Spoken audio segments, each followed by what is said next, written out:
You made it. You have been sent to me. Not by accident. Not because you got lost in a YouTube rabbit hole when you were supposed to be doing literally anything else. No. You were chosen. Why? Word on the street is, you have a gift. A sixth sense. A finely tuned, almost suspicious ability to know things before they happen. Maybe you always sense when someone's about to text you. Maybe you guess people's birthdays without knowing them. Maybe you have an eerie habit of predicting plot twists way too early, making everyone around you deeply annoyed. Whatever it is, you've been noticed. And that is why you're here.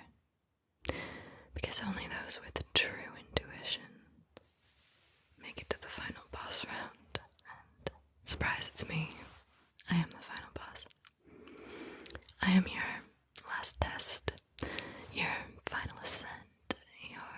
You better hope this wasn't all luck moment. And I will not make this easy. We are going to test your gifts with numbers, with shapes, with cards. Even my socks will get involved because if you're truly intuitive, you'll know what color they are before I show you. This is not a game. Okay, well, it is a game, but it's a game that determines whether you are a psychic genius or just someone who's really good at lucky guesses. So, let's see what you got. Can you pass my test? Can you prove that you're the real deal? Or were all those I just had a feeling moments simply coincidences? No pressure. If you pass, you'll join the elite ranks of the intuitively gifted. And if you fail, well, we'll just all know that you were a fraud. I'm kidding. Or am I? Our first test involves Sharpies. We have a red Sharpie. We have a blue Sharpie. I'm going to hold them up right here. And you're going to stare at my nose. You're going to be looking at my nose. And you're going to tell me, before I reach one, which of these Sharpies is going to wiggle. So staring at my nose. We have the red Sharpie. We have the blue Sharpie. Tell me which one is going to wiggle. In 3, 2, staring at my nose, 1. Alright, again, 3, 2, 1. Interesting. One more time. 3, 2, 1. I'm proud of you. Okay. And on to fingers. Fingers. You're going to tell me how many fingers I'm holding up behind my back. Alright? How many fingers am I holding up behind my back right now? Do you have your answer? I will reveal it to you in 3, 2, 1. 3 fingers behind my back. Again, how many fingers now am I holding up behind my back? How many fingers? I will reveal it to you in 3, 2, 1. 1 finger is held up behind my back. And lastly, how many fingers am I holding up behind my back right now? Give me your decision, and I will reveal it in 3, 2, 1. No fingers. I told you, I'm not playing around. This is not a game. This is a game, but it's not a game. Do you know which item you're going to be tested with next? Can you tell me which item you'll be tested with next? Socks. Yes, excellent. Yes, the socks. There are 3 different colored socks here. 3 different colored socks. They are orange, green, blue. And I'm going to place these socks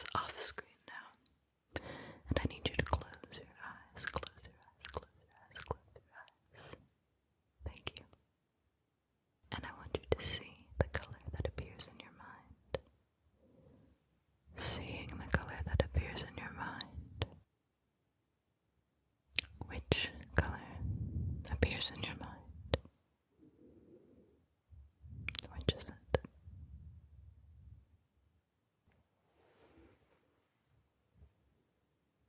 Now open them. Orange. Good, let's run this through again. Closing your eyes again. Closing your eyes, closing your eyes. Tuning into that space behind your eyes. Deep in the well of your mind. Tuning into that space behind your eyes. Deep in the well of your mind. What color appears there? Which color appears? Have you got it? You can open your eyes now. Green. Good. And one last time. Closing your eyes, allowing the color to spring into your mind. Letting that color come in. Letting that color come in. Which color is it? Giving yourself a moment here to see the color. Opening them. Noted. This is getting good, isn't it? Let's try markers now. We're going to increase the colors from 3 to 10. From 3 to 10. We have red, orange, yellow, green, blue, purple, pink, gray, brown, and black. Which color marker will I choose? Which color marker? Which color marker? Alright, you know the deal by now. Close your eyes and tell me which color marker am I going to choose?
or shark? Gecko, iguana, shark. Which am I thinking of?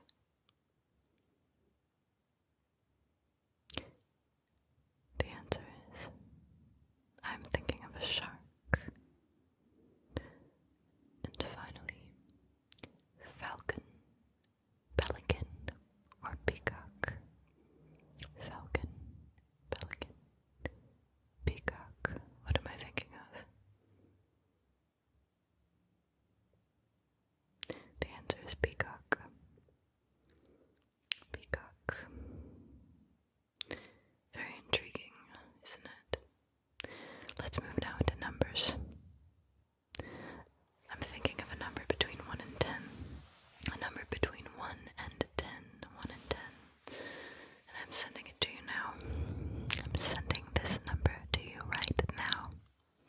Which number am I thinking of? Between 1 and 10. Which number am I thinking of? Between 1 and 10. Have you received it? Was it the number 9? It was. It was the number 9, and now we will increase that limit to 50. Alright, now we are increasing the limit to 50. And now I'm thinking of a number between 1 and 50. Number between 1 and 50. And I'm sending it to you. Oh, I'm sending that number to you right now. I'm beaming it to you.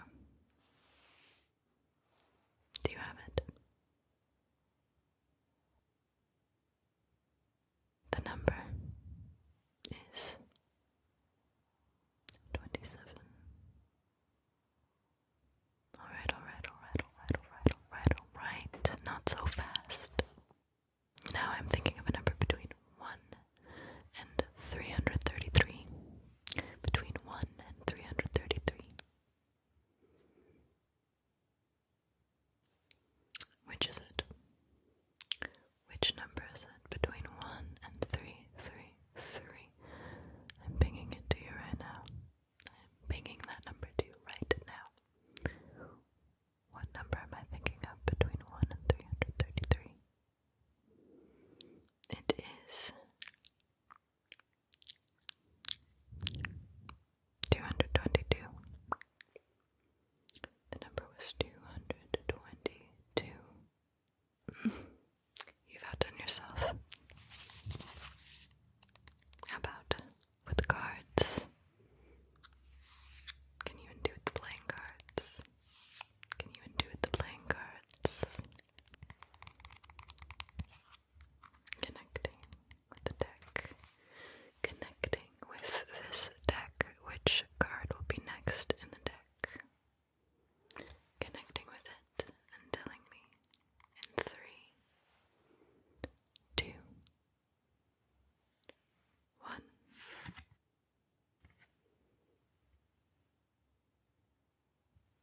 Six of clubs. 6 of clubs. Is that what you expected? Did you sense that one? I told you this was not for the faint of heart. And you know we work in 3s, so what is the next card in this deck? What is the next card in this deck? Intuit that card. Intuit that card. 3, 2, 1. Was it 6 of diamonds? Was it the 6 of diamonds? And now, for our final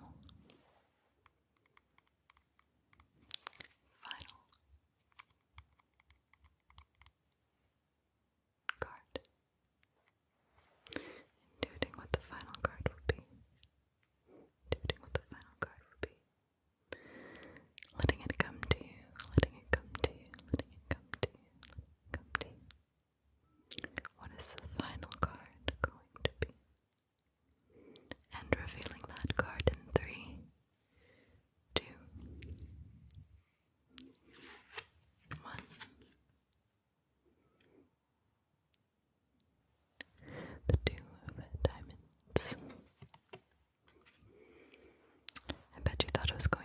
666, didn't you? Try not to let that deter your confidence, maybe. Cards just aren't your forte. Maybe you're better with shapes. Okay. I have 4 different shapes here on this board. And I want you to guess which shape I have on the board, alright? So I have a little barrier between us now, but I have 4 drawn shapes on this board. Okay. 4 drawn shapes.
that bad feeling is about this video, in which case, you're wrong. So you think you don't have any psychic abilities? Think again, because they're not always extremely obvious.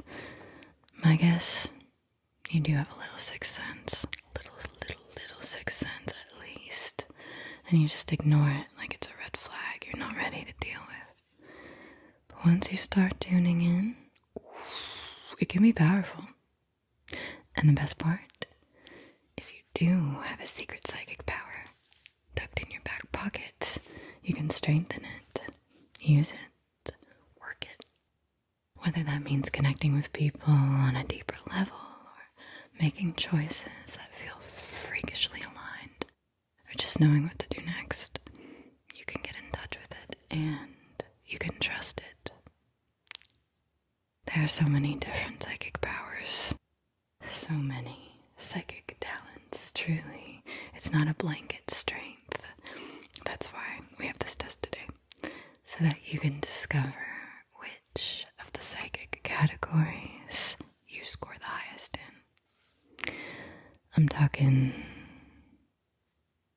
telepathy, clairvoyance, clairaudience, empathy, energetic healing, remote viewing, and channeling.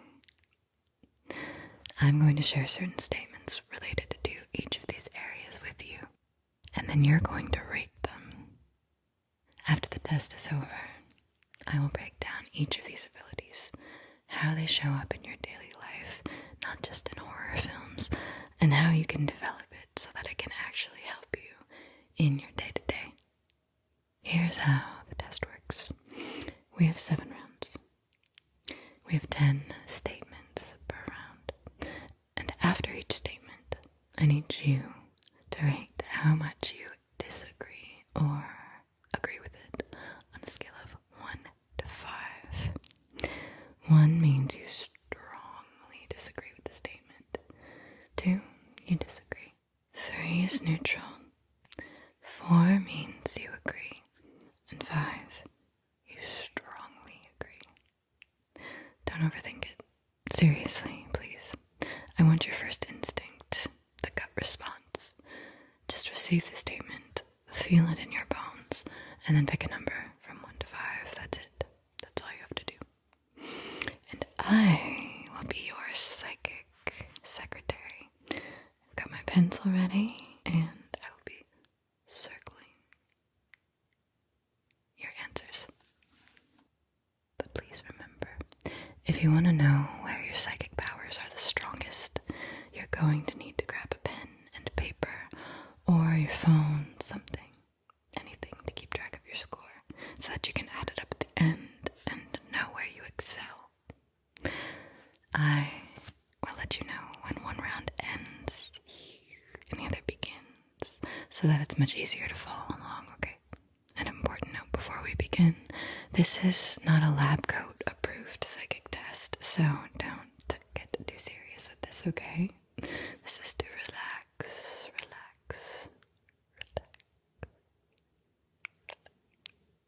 and have fun. Alright, good. Now take a breath. And drop your shoulders. And unclench your third eye. And just listen and feel and answer honestly, based on how you usually are, not just how you wish you were on a good day, okay? Deal? Alright. So then, let's start with round 1. We are now entering round 1. There are 10 statements in round 1. And remember, you're rating each statement on a scale of 1 to 5. 1 means you strongly disagree with the statement. 2 means you disagree. 3, neutral. You don't agree or disagree. 4 means you agree. And 5, you strongly agree. So, round 1, statement 1. And statement 1 is, you often know what someone's about to say before they actually say it. As a reminder, 1 means you strongly disagree. 5, you strongly agree. So how would you rank that statement for yourself? 1 to 5.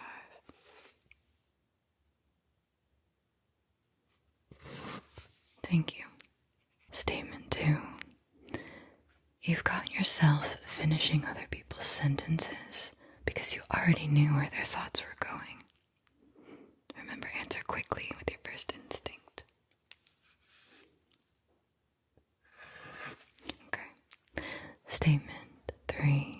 You frequently think about a friend or relative, and then out of the blue, that person contacts you, like they call or text shortly after you had the thought.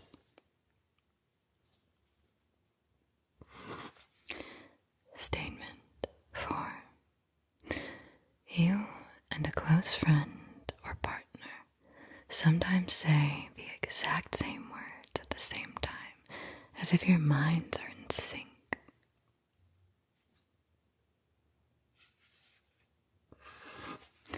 Statement 5. You have occasionally heard or sensed someone's thoughts in your head, almost like a voice or idea that wasn't your own. It might feel like guessing what they're thinking. 1 to 5. Statement 6. Strangers or new acquaintances are often surprised that you seem to know details about them that you've never been told.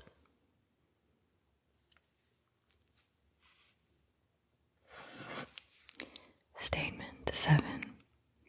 When talking with someone, you sometimes pick up their intention or answer before they verbalize it. You might respond to them and they laugh, saying, "I was just about to say that."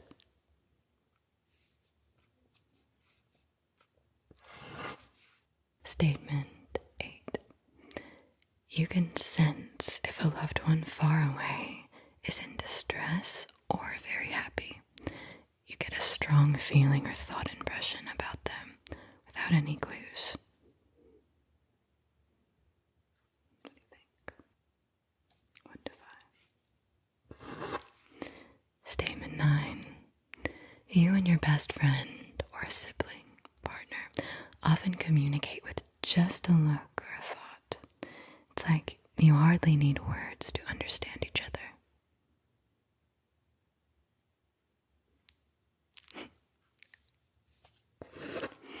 Statement 10. You've tried simple telepathy experiments, like guessing which card someone's looking at, or what number they're thinking of, and you found that you scored higher than just mere chance.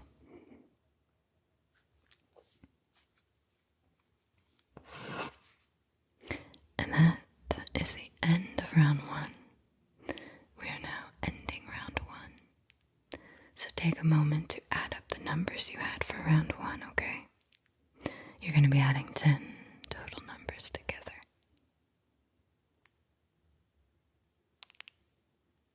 Very good. And moving into round 2. We are now entering round 2. Round 2, statement 11. And statement 11 is, you have had vivid dreams or mental images that later come true in real life. Remember, try to answer instinctively. 1 means this never happened. 5 means it happens a lot. Where does that fall on your ranking? Thank you. Statement 12. Sometimes you see flashes of images, scenes, symbols in your mind. And these images, scenes, symbols, they give you information or guide you, even if you're not sure where they came from. Remember, 1, never. 5, frequently. Alright.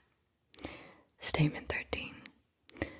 You experience deja vu very strongly, and it often feels less like I've been here before, and more like you somehow foresaw the moment you're in right now.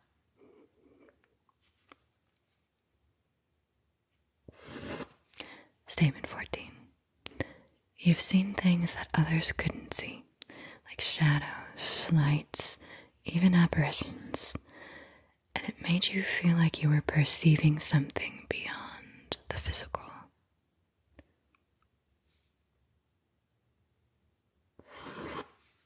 Statement 15. You often notice meaningful signs or synchronicities in the form of visuals, like repeatedly seeing the same number or symbol, and you feel that these are guiding messages.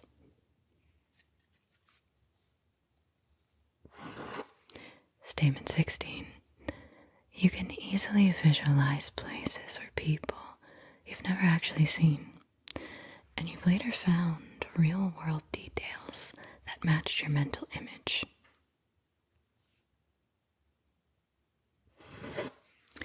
Statement 17. You've either had a vision, awake or during meditation, of an event or situation that was happening elsewhere or in the future, which you later confirmed to be accurate.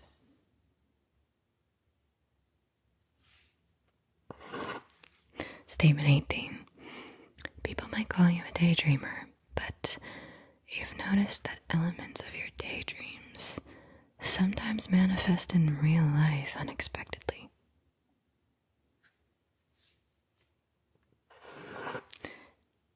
Statement 19. You've seen an image of a person in your mind that you didn't know, and then later met someone who looked just like that mental picture.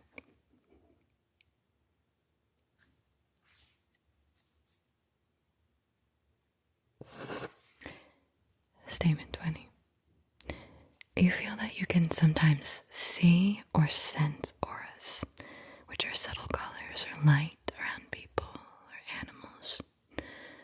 And these auras reflect their energy or their mood, even though other people around you don't see anything.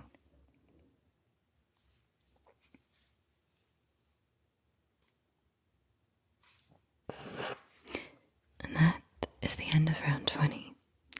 We are now ending round 20, giving you a second to total your score.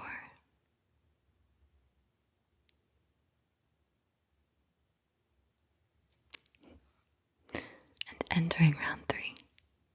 We are now entering round 3. Round 3, statement 21. And statement 21 is, you sometimes hear your name being called when no one's around, or you hear a voice whispering, and you can't find a source. Remember, 1 means it's never happened to you. 2, it rarely happens to you. 3 is neutral. 4 means it sometimes happens to you. And 5 happens to you quite frequently. So how would you rank that statement?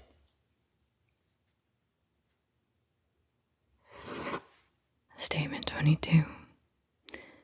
You've experienced hearing a voice, a whisper, or a distinct message in your mind that provided guidance or a warning, and it turned out to be helpful or true.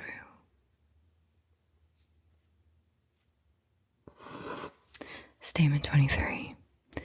You often notice significant songs or lyrics playing at just the right time, as if the universe or something is giving you a message through the radio or a random playlist.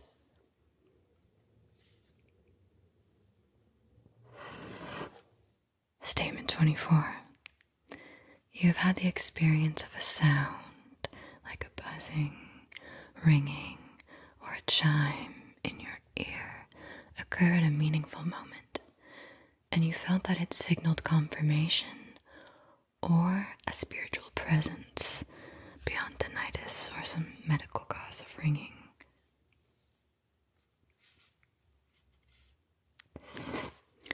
Statement 25. In quiet moments, like when you're falling asleep, meditating, or alone, you sometimes hear faint music or voices that aren't actually there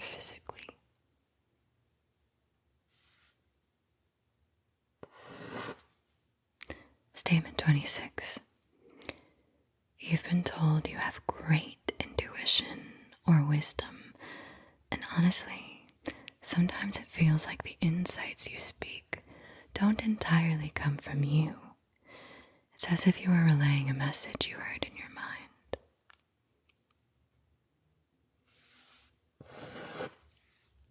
Statement 27. You talk to yourself in your head quite a bit, and sometimes the responses or ideas you hear in your mind surprise you with knowledge or phrasing that feels like it came from someone else. How would you rank that? Statement 28. When you think of a loved one, or someone who has passed away, maybe even a spirit guide or an angel, if you believe in those, you may hear a comforting word or phrase in your head that feels like it's from them.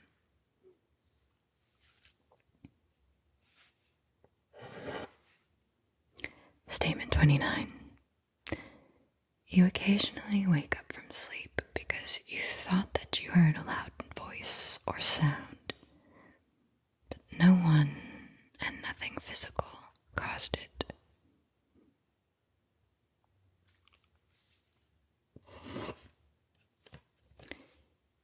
Statement 30.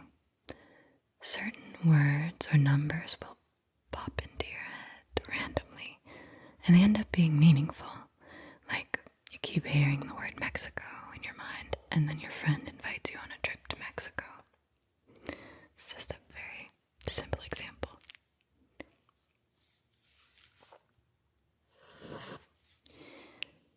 And that marks the end of round 3.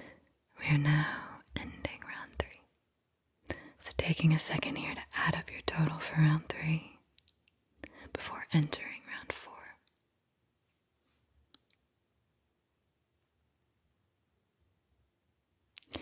And we are now entering round 4.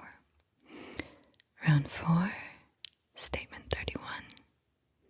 And statement 31 is, you can walk into a room, even among strangers, and immediately sense the mood.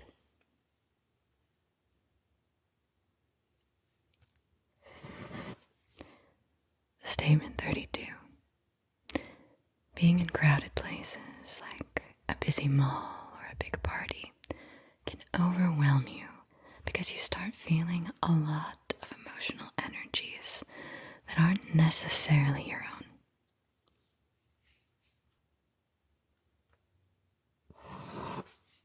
Statement 33. When someone close to you is hurt or sick, you have physically felt pain or discomfort in the same area of your body, as if you're mirroring their condition.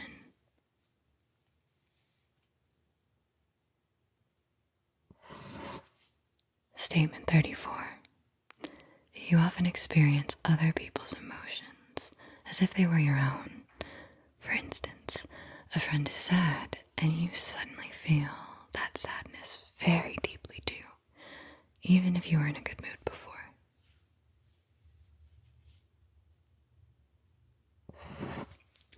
Statement 35. People have told you that you are extremely empathetic or a very good listener, and you often intuitively understand what someone's going through without them having to explain much.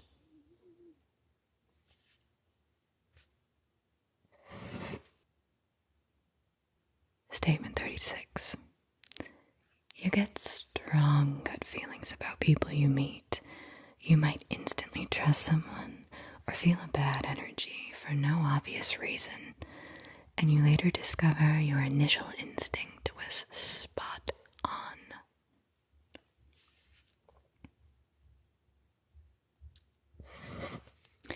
Statement 37. When a loved one is going through a hard time, even at a distance, you somehow sense it. You might feel anxious or down out of nowhere, and later learn they were in distress at the same time.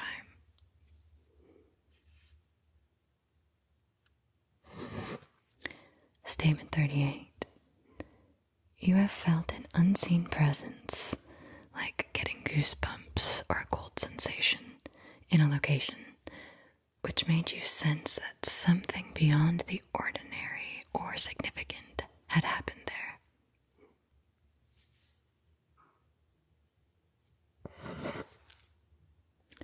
Statement 39.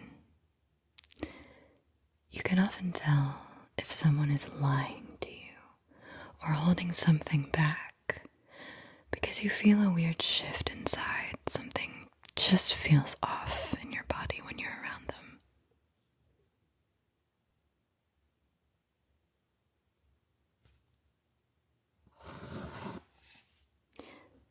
Statement 40. Others tend to come to you for comfort, healing, or advice, and you do notice that you absorb a bit of their pain or heaviness and help them lighten the load.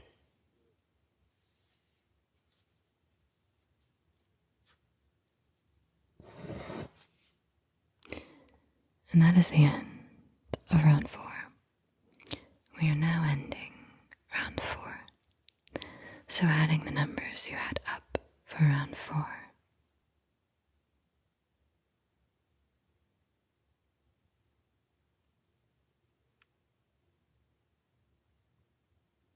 And starting round 5.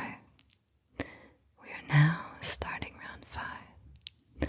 Round 5, statement 41. And statement 41 is: when someone you care about is in pain, your first instinct is often to put your hands on or close to them to comfort that area, and many times they feel some relief afterward.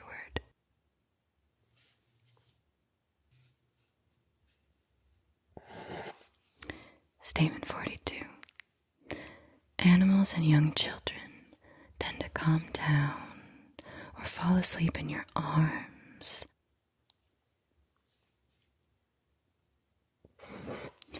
Statement 43. You have felt a noticeable warmth or tingling in your hands or throughout your body when you were praying for, meditating on, or intending healing for someone, including yourself.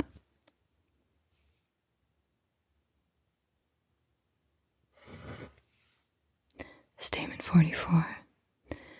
People have remarked that your hug, your massage, or your touch is somehow very soothing or healing and helps them feel better when they are unwell or upset.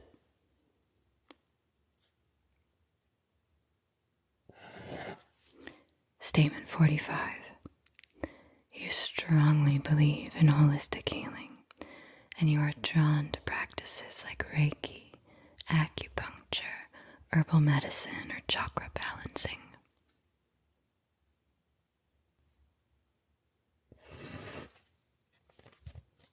Statement 46.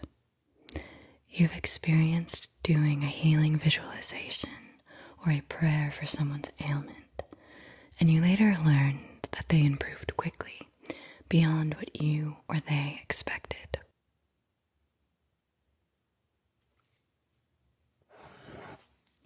Statement 47.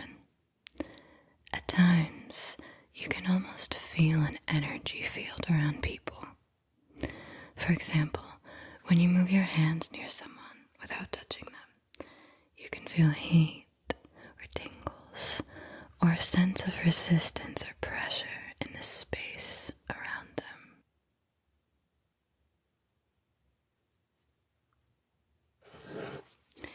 Statement 48.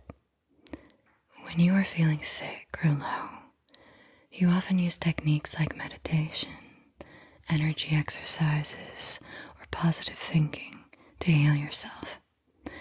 And you find that it genuinely helps you recover or feel better faster.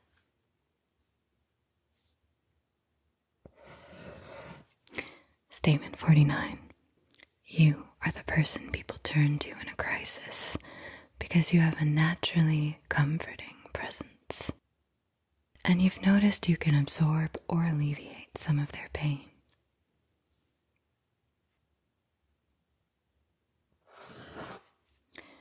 Statement 50. You've been called a healer, even informally by friends and family, or you feel called to help heal others, whether that's through Western medicine, counseling, energy work, or even just by providing great moral support.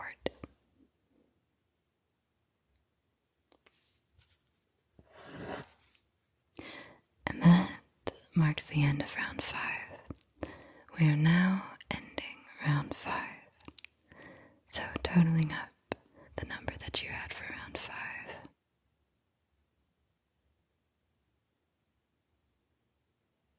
And entering round 6. We are now entering round 6.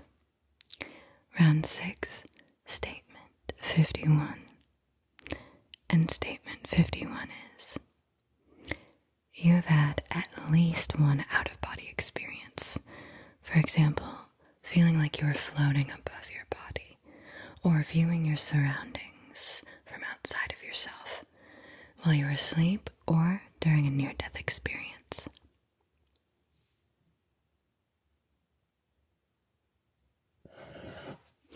Statement 52.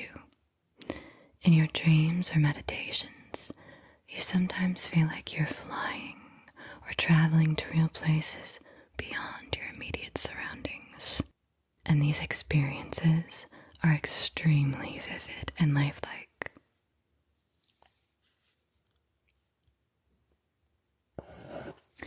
Statement 53.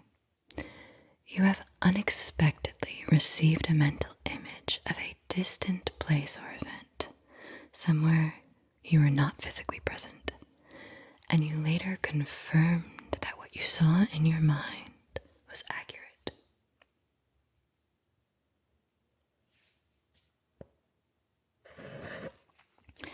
Statement 54.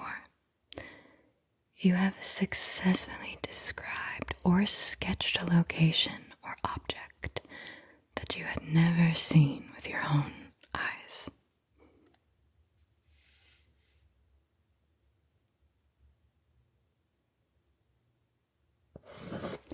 Statement 55. During deep relaxation or guided meditation, you sometimes feel a jolt or shift as if you were re-entering your body.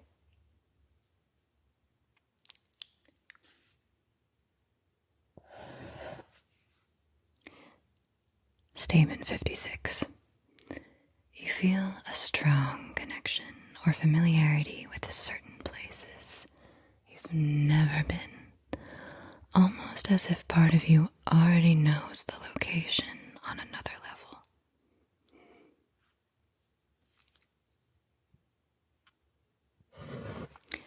Statement 57. You have a rich imagination where you explore scenes in your mind in great detail, and on occasion these make-believe explorations later provide real information.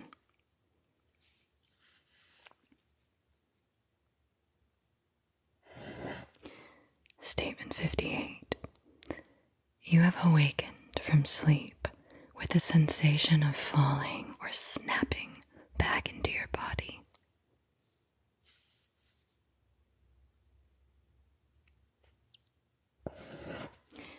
Statement 59.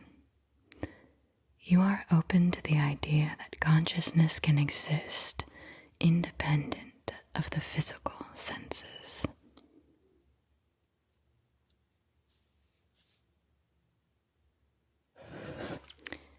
Statement 60.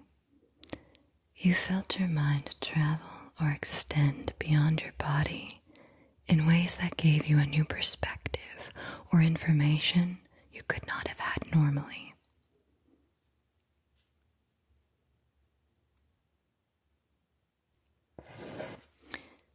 And that marks the end of round 6. We are now ending round 6, adding up the numbers you had for round 6.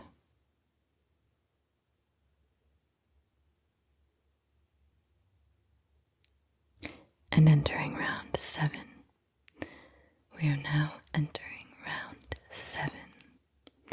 Round 7, statement 61.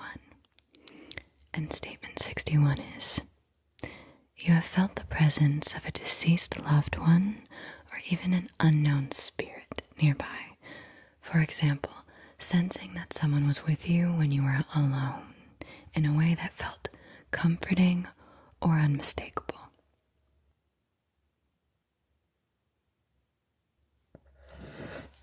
Statement 62.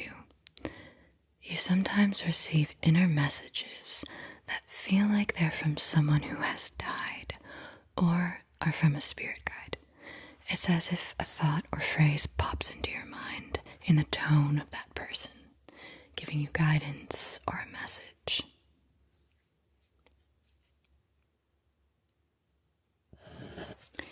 Statement 63. At times you have spoken words or given advice to someone that felt almost as if it was coming through you from a higher source. People might have even said, I feel like that was my deceased relative speaking through you.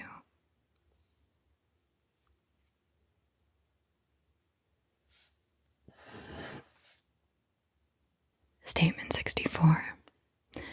You've noticed strange electrical disturbances occasionally happening around you, especially when you talk or think about spiritual subjects, like lights flicker or electronics glitch briefly with no explanation.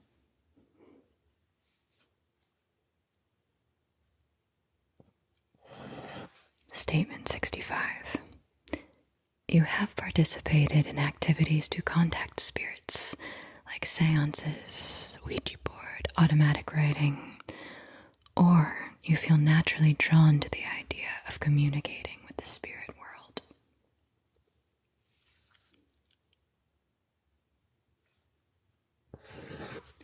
Statement 66. You've had vivid dreams where you have spoken to someone who is deceased, and it felt like a real conversation or meaningful message rather than just a normal dream.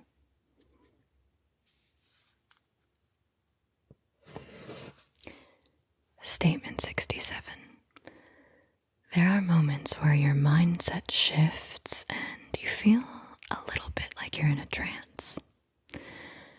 When this happens, profound words, art, or ideas just flow out of you, as if someone or something is working through you.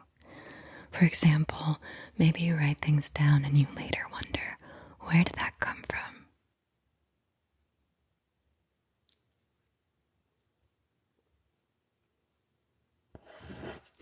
Statement 68.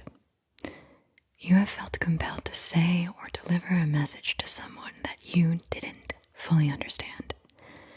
It's almost as if you are a messenger for something beyond yourself.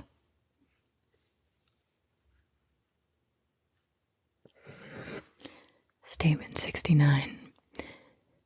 You sometimes talk to your loved ones who have passed on, either out loud or in your mind, and you feel like you get an answer in some form, whether it's a sign, an intuitive reply, or just a feeling like they heard you.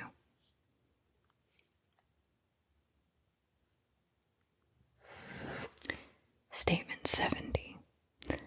Others have remarked that you have a gift for sensing spirits or angels, or a spiritual mentor or psychic has told you that you have mediumistic abilities, even if you haven't fully developed them yet.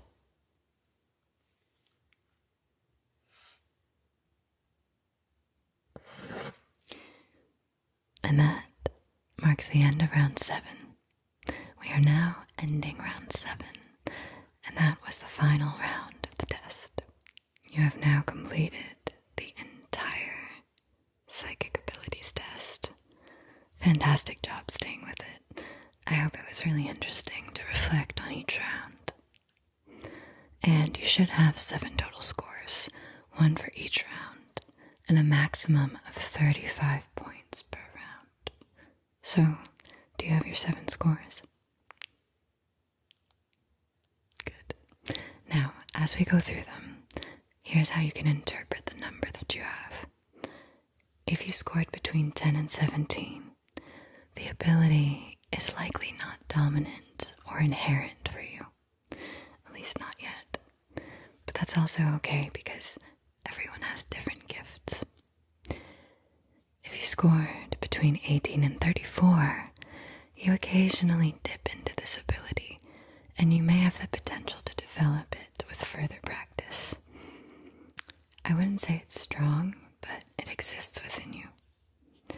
And if you scored between 35 to 50 in any area, then this is a genuine psychic gift for you. And you probably have frequent intense experiences related to this ability. Know that you can embrace it and train it and make it even stronger, okay?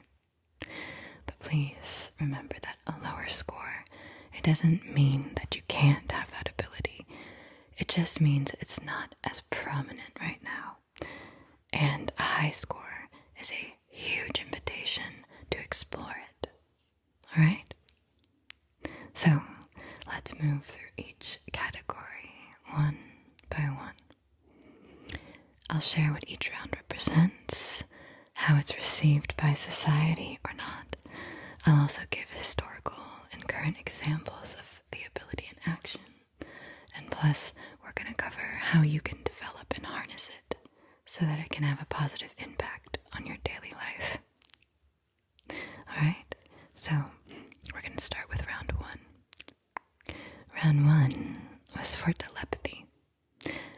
Telepathy, the ability to pick up on thoughts and mental energy without saying a word.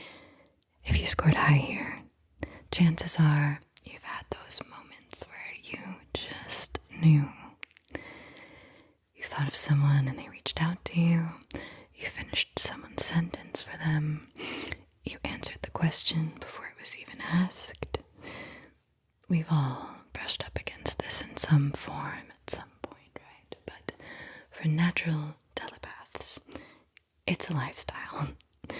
Some call it mind reading, some call it thought transference, and some just call it a regular Tuesday. Mainstream science has mostly rolled its eyes when it comes to telepathy because there's never been proof in the way that science loves to see proof. But belief, that is a different story. A huge percentage of the population, Mark Twain included, believes in it. Mark Twain called it mental telegraphy and said that thoughts might travel through a kind of invisible electricity. He was obsessed with these impossible coincidences, the kind that make you feel like you're tapped into something just beyond logic. So, what do you do if this is one of your strengths? Practice, practice, practice, practice. You can try little experiments with a friend, send an image, a number, a color, and see what they get. See what you get. Or you could play with it solo. Pause before you answer the phone and see if you know who it is. Over time, you'll start to build trust in that quiet inner signal. One gentle reminder though, being telepathic, it doesn't mean that you should always say what you sense. Boundaries still matter. I learned that one the hard way. And if you didn't score high in this category, you might be stronger in other psychic senses. We have got 6 more coming. Some people hear messages, some people feel them, some people see things, some people heal. All are valid, and we are just getting started.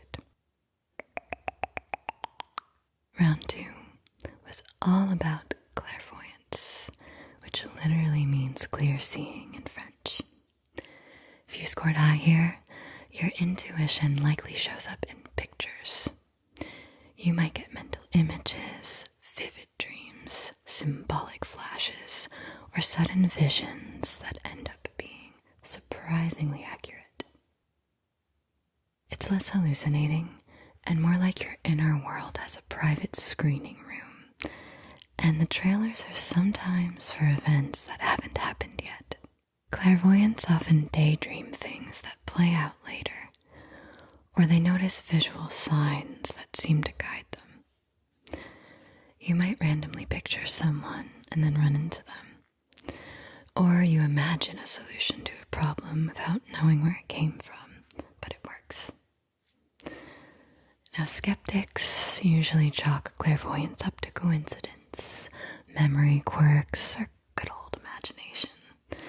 And sure, sometimes that is true, but, history is filled with people who saw beyond the usual. There's Nostradamus, whose poetic predictions still get debated even today. There's the Oracle of Delphi, consulted by kings and warriors about everything from wars to crops.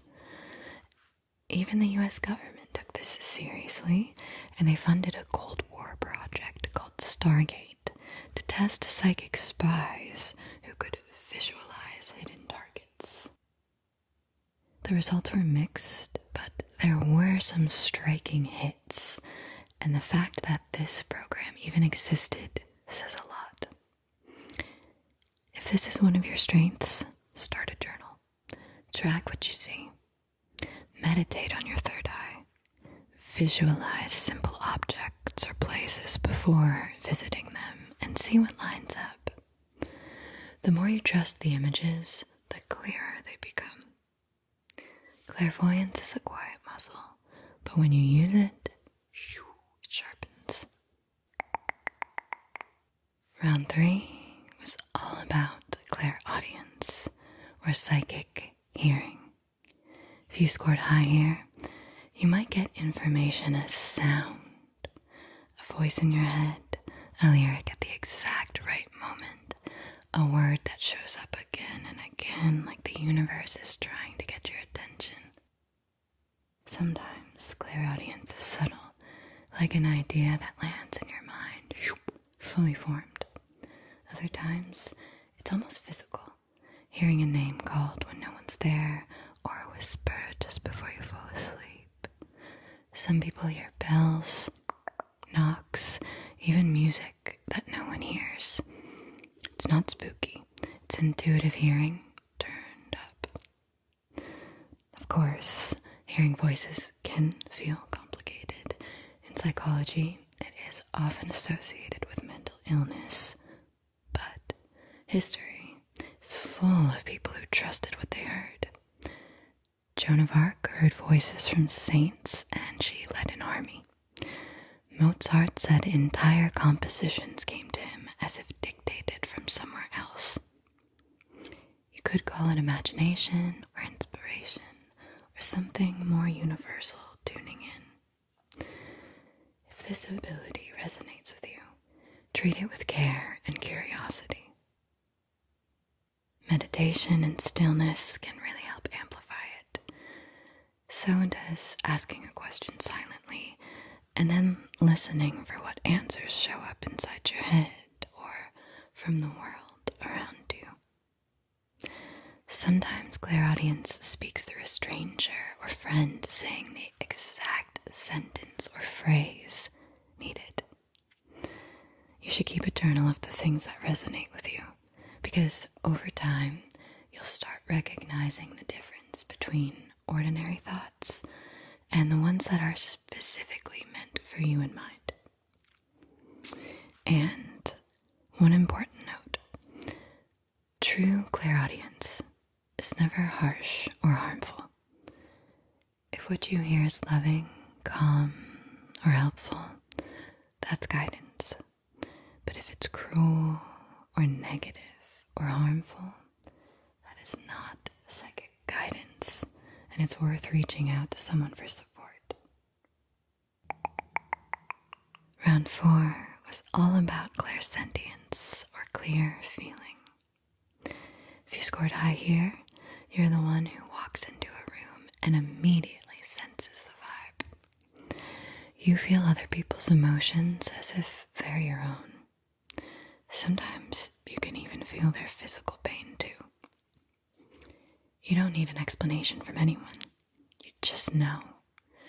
This ability is deeply connected to being an empath. But, while psychology defines empathy as tuning in emotionally, clairsentience takes it further. You might feel the aftershock of a fight that happened in a room hours before. Or you might get a random ache in your knee, only to find out that someone near you is dealing with an injury in the same spot. It's not logical, but it's real. Science explains some of this with mirror neurons, cells in the brain that help us reflect other people's emotions. But again, clairsentience moves way past that. You can sense someone's distress before they even speak, is what I'm saying. Or you can feel a spiritual presence without seeing or hearing a thing. It's a form of intuitive intelligence that speaks in chills, gut feelings, and full body yes or no reactions. If this is your gift, one of the most important things you can learn is boundaries. Grounding and shielding are essential. That means imagining roots from your feet into the earth, or picturing a soft golden light around you that protects you from what's not yours. Without that, it's easy to get overwhelmed, especially around really emotional people or crowded places.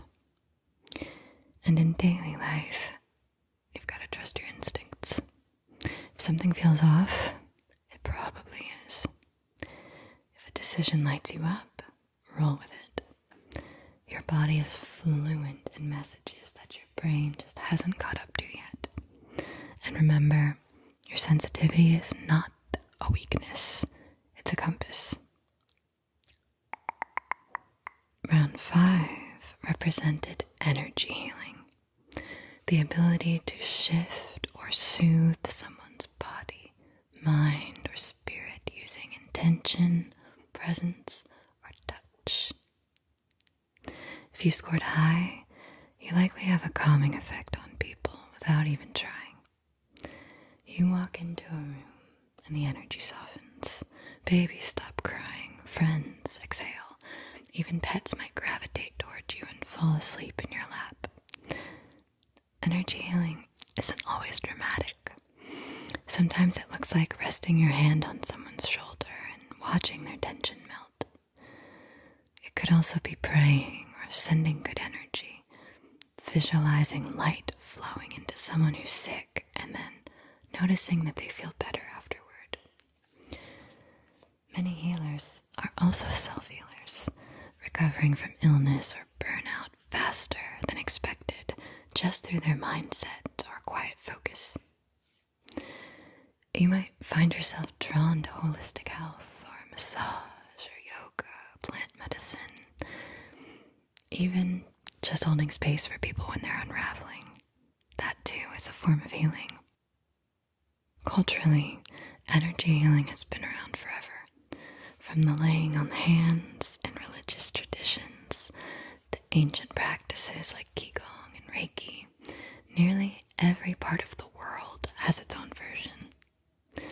And these days, if you're in the US, more than 60 hospitals now incorporate Reiki into patient care. Science can't quite measure it, but people feel it, and that is what matters. So if this is one of your gifts, there are many ways to deepen it. Reiki is a great starting point, or working with visualizations, sending warmth, comfort, clarity to someone in need. And just as important as giving energy is also learning to release what's not yours.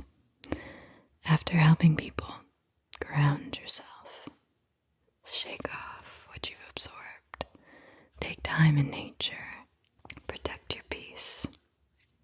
And if your score wasn't high in this category, no problem. Some of us are meant to receive healing more than give it. Episode 6 was all about remote viewing and astral projection. Two different sides of the same coin. Perceiving things beyond the limits of your body. If you scored high here, you may have had vivid out-of-body experiences or lucid dreams that felt way too real. Or those strange moments where you just knew something about a place or a person without ever being there. Remote viewing is the ability to gather information at a distance, like mentally tuning into a location and picking up details. Astral projection is more about your consciousness leaving your body entirely. Some describe it as flying, floating, or visiting places, both physical and spiritual, that your waking body never touched. For many, these experiences bring deep peace and a sense that we are more than just skin and bone. And while it sounds far out, like I said before, governments have taken this seriously. In the Cold War, the Stargate Project tested psychic spies, and some, like Joe McMoneagle, if I'm saying that right, Joe McMoneagle, accurately described hidden targets from thousands of miles away. Even modern neuroscience is exploring OBEs, out-of-body experiences, and they are stimulating parts of the brain to trigger the effect. Of course, humans have been mapping this terrain for centuries. Ancient yogis talked about the astral body, shaman described spirit journeys, Aboriginal dream time, theosophical texts, Native American vision quests. They all speak to this idea of consciousness traveling beyond the body. So, if this is your ability, you can definitely train it. There are remote viewing protocols, and those involve meditating. Meditating is the key here, but you tune into a target, like a photo or a location, and then you sketch what you receive.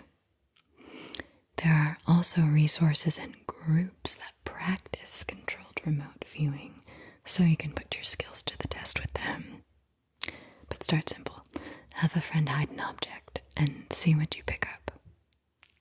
For astral projection, focus on deep body relaxation while keeping your mind alert.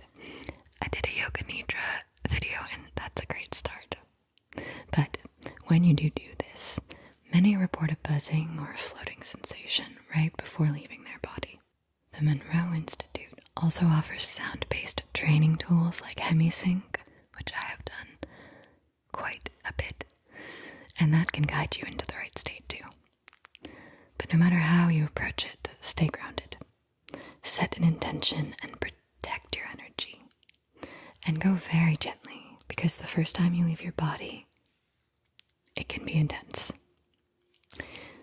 And if you didn't score high here, don't worry. This is one of the more advanced or specialized skills, and it doesn't mean you're not intuitive. It just means your psychic potential could be in a different area.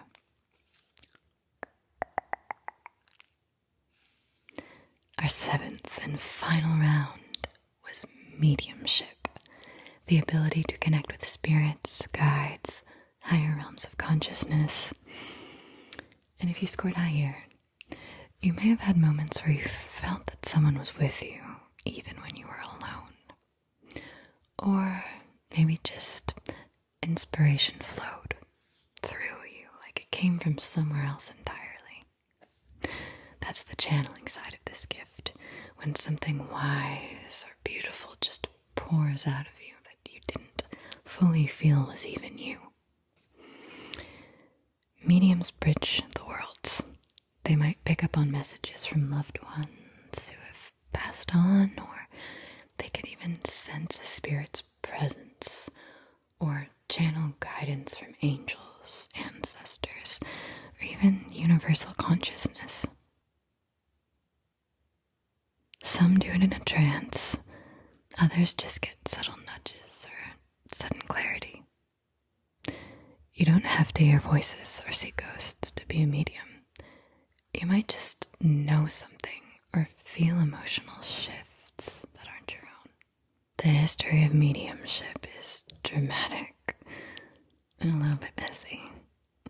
In 1848, the Fox sisters of New York claimed they could speak with spirits through tapping noises. Maybe that's all ASMR really is. But that kicked off the spiritualist movement with seances, parlors, ghost photography, and Harry Houdini was the one who tried to expose fakes left and right. He was not having it. But here's the thing, the movement persisted because not everything could be explained. Some people found real comfort and real connection in mediumship. And even now, researchers are still testing mediums. The Windbridge Institute runs blind studies with mediums who have given surprisingly accurate readings without ever hearing, seeing, or knowing anything about the person they're reading for. So, if this is your gift, you can develop it. Meditation and journaling are great starts. You should try automatic writing. It's where you ask a question, you relax, and you write whatever flows through you. And you come back later to see what came through. But again, be sure to surround yourself with light. Literally visualize it. And set a very clear intention, like only positive high vibrational energy may come through. And stay grounded. Because if anything feels too dark or fear-based or manipulative, it's either not a helpful presence or it's just your anxiety pretending to be one. Real messages from the spirit, they feel gentle and wise, alright? And you just mapped your psychic blueprint, so here comes the fun part. You get to integrate what you've learned.